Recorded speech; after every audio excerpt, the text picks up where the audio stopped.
Le décor est posé, l'île apparaît. Mystérieuse, chargée de symboles, elle nous invite à un voyage intérieur. Sur l'île, 4 arbres forment les piliers d'un sanctuaire sacré. La dame s'y tient en son centre, aux côtés de ses fidèles compagnons, la licorne et le lion. Elle se présente, la lune pour blason. Elle œuvre dans un monde nocturne propre à son initiation.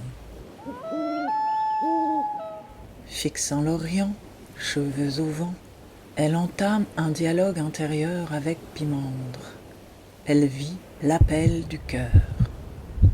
Acceptant l'invitation de son guide intérieur à célébrer ses noces sacrées, elle s'engage. Dès à présent, foi, espérance et amour la guideront dans sa noble quête chevaleresque. Touchant la farouche licorne, elle se soumet à sa première épreuve, l'épreuve de la corne. Elle a choisi la voie du cœur, jugée pure, l'animal œuvrera à ses côtés.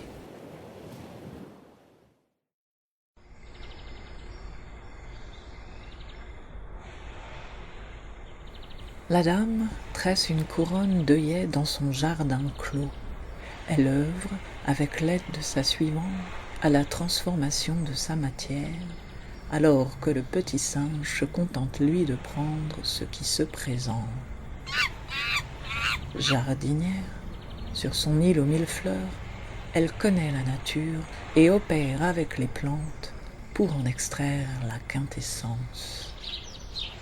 Alchimiste, elle œuvre à purifier son cœur en connaissance. Tressant sa couronne de fiançailles, la dame s'offre à Dieu. Vierge d'âme, elle se prépare lentement à célébrer les noces de l'agneau.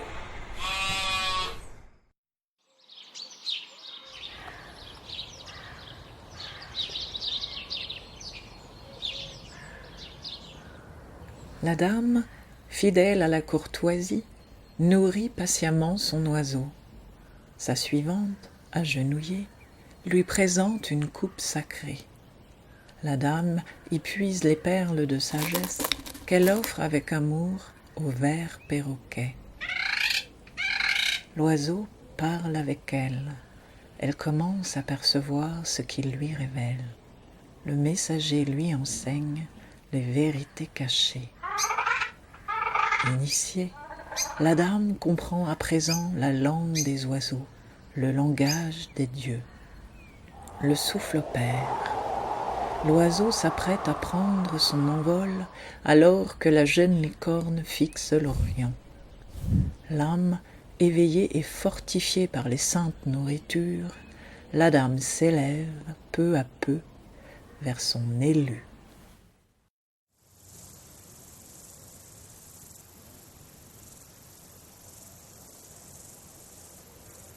La dame, accompagnée de sa suivante, joue de l'orgue alors que la licorne chante.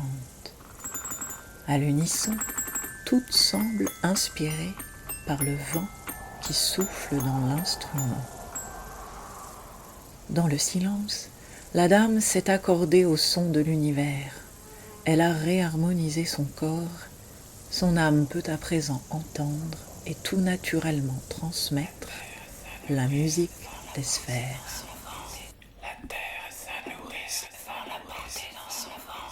Son cœur vibre et chante. Initiée, elle joue et la souffrance s'apaise. Sur l'île des mystères, au son de sa musique céleste, des chaînes d'harmonie font correspondre entre eux tous les êtres.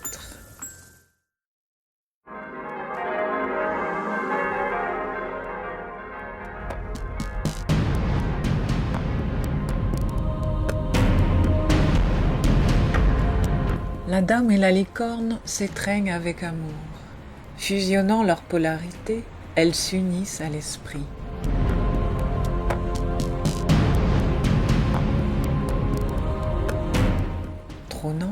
Telle une vierge en majesté, la dame œuvre à l'aide de son miroir. Dieu s'est réfléchi et a imprimé en elle son image. Illuminée, elle accède à l'intuition véritable. Elle possède à présent l'œil du cœur.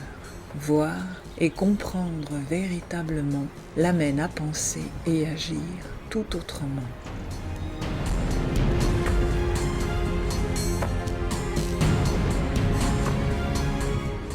Un enfant licorne apparaît dans le miroir. Rayonnant et pur, le petit être, encore fragile, demeure à moitié dans les ténèbres. Les noces de l'âme et de l'esprit célébrées, le corps spirituel s'éveille. La dame doit à présent préparer ce fils du philosophe pour sa dernière épreuve. Le lion veille sur le nouveau-né.